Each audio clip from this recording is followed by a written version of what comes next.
What's up mga paps? Ngayon, ang video tutorial natin ay patungkol sa kung paano mag-change ng battery sa ating keyless, sa ating remote. Okay, so standby. So ayan, nakikita nyo, ito yung remote natin. Ayan. May papakita lang ako sa inyo about dito. Nakikita nyo ba to? Ayan. So dito tayo magbubukas. Ito yung magiging guide natin para mabuksan natin yung remote. Okay? So let's start. Kung unang bukas nyo pa lang nito mga paps, matigas to. Kasi parang meron siyang adhesive sa loob. So ang gagawin ninyo, kuha kayo ng ganito lang. Or pick ng gitara na steel. Ganun, pwede yun. Then, syempre, gaya ng ibang pagbubukas, kailangan nating daan lahat para umangat yung kanyang cover. So ayan, pagtanggal naman ito, merong mga lock dito sa gilid, iusog nyo lang yan ng konti.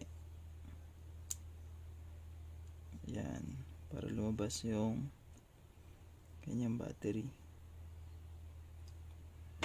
Then pwede nyong sikwatin. Yun, may lapon.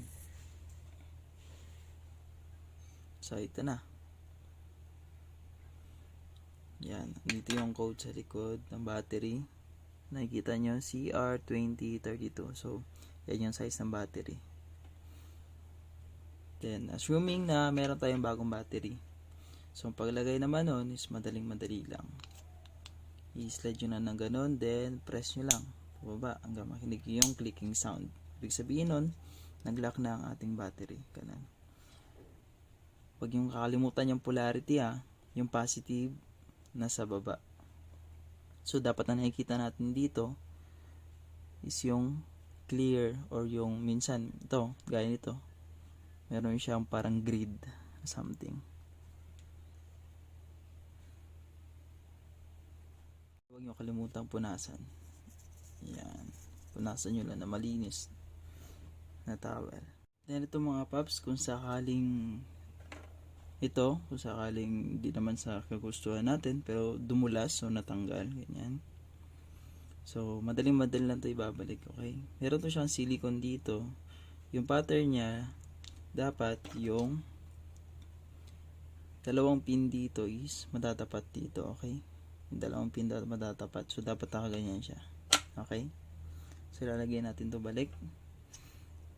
So, sa pagbabalik naman ito, paps, makikita nyo na meron ditong mga ito. Lock na to eh. Ito na sa gilid. O kung napapansin, ito na sa gilid. Lock na yan.